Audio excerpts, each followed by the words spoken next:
गरुड़ पुराण। कर्म और पुनर्जन्म की रहस्यमय यात्रा। मनुष्य जो भी कर्म करता है वही उसका भाग्य बनाता है। मृत्यु केवल एक पड़ाव है, असली यात्रा तो उसके बाद शुरू होती है। गरुड़ पुराण में वर्णित मृत्यु के बाद की इस रहस्यमयी यात्रा को समझना हर जीव के लिए आवश्यक है।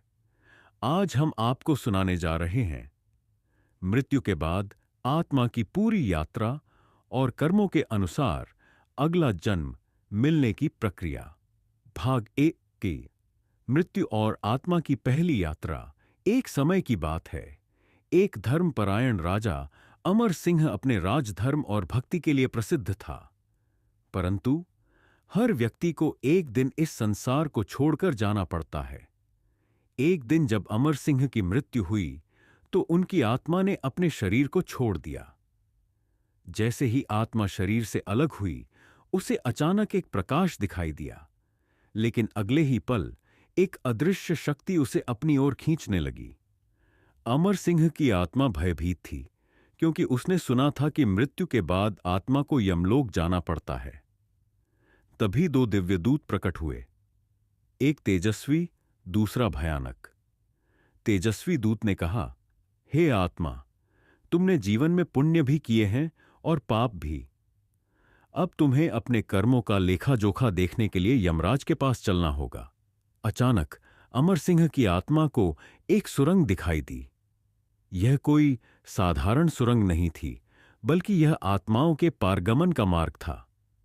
जैसे ही आत्मा इस सुरंग में गई, उसे जीवन के सभी कर्म याद आने लगे। उसने किसका भला किया, किसका बुरा, कहां उसने मदद की और कहां किसी को दुख पहुंचाया।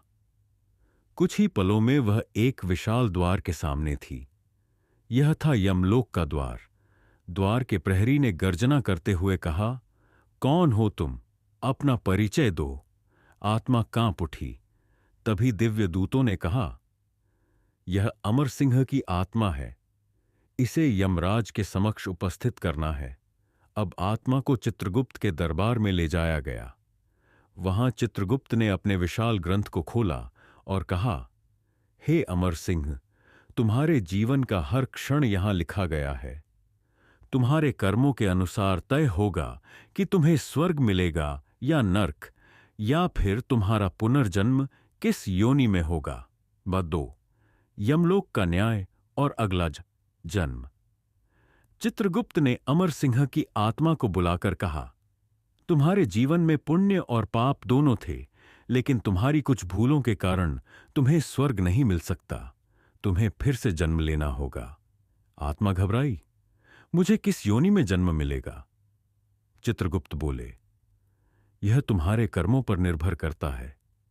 यदि तुमने अधिक पाप किए होते तो तुम्हें कीट, पशु या राक्षस योनि में भेज दिया जाता, लेकिन चूंकि तुम्हारे पुण्य भी हैं, इसीलिए तुम्हें पुनः मनुष्य जन्म मिलेगा। किंतु यह जन्म संघर्षों से भरा होगा। तभी यमराज का सिंहासन कंपन करने लगा। यमराज ने गंभीर स्वर में कहा, हे आत्मा, मृत्यु के बाद का सत्य जानने के लिए हर जीव को गरुड़ पुराण का ज्ञान होना चाहिए। जो मनुष्य अपने जीवन में सत्य, धर्म और भक्ति का पालन करता है, वही मोक्ष के मार्ग पर जाता है। जो इस ज्ञान को अनदेखा करता है, उसे बार बार जन्म मरण के चक्र में भटकना पड़ता है। भाग 3 पुनर्जन्म और अगली यात्रा। अब आत्मा पुनः धरती पर जन्म लेने को तैयार थी, लेकिन पुनर्जन्म की प्रक्रिया भी एक रहस्यमयी यात्रा थी। आत्मा को एक प्रकाश पुंज में समाहित किया गया और एक गर्भ में भेजा गया। एक नए जीवन की शुरुआत हो रही थी, लेकिन आत्मा को पूर्व जन्म की कोई स्मृति नहीं थी। गरुड़ पुराण कहता है कि जन्म लेने से पहले आत्मा सब कुछ देखती है, माता पिता, समाज, परिस्थितियां। लेकिन जब वह गर्भ से बाहर आती है तो माया के प्रभाव से सब कुछ भूल जाती है। इसीलिए हर जीवन एक परीक्षा होती है। मनुष्य को अपने कर्मों से अपने भविष्य का निर्माण करना पड़ता है। यह चक्र तब तक चलता रहता है जब तक आत्मा मोक्ष प्राप्त नहीं कर लेती। भाग 4 मोक्ष का मार्ग और जीवन का अंतिम सत्य। एक बार भगवान विष्णु ने गरुड़ जी को उपदेश देते हुए कहा, हे गरुड़, यह संसार मोह माया का जाल है। जो मनुष्य अपने जीवन में धर्म, सत्य और परोपकार को अपनाता है, वही अंततः मोक्ष को प्राप्त करता है।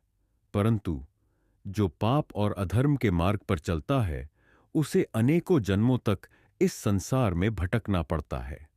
मनुष्य को अपने जीवन को सार्थक बनाना चाहिए। हर दिन अच्छे कर्म करने चाहिए, दूसरों की सेवा करनी चाहिए और भगवान का स्मरण करना चाहिए, क्योंकि मृत्यु के बाद केवल कर्म ही हमारे साथ जाते हैं। गरुड़ पुराण का यह ज्ञान हर मनुष्य को अपने जीवन में अपनाना चाहिए।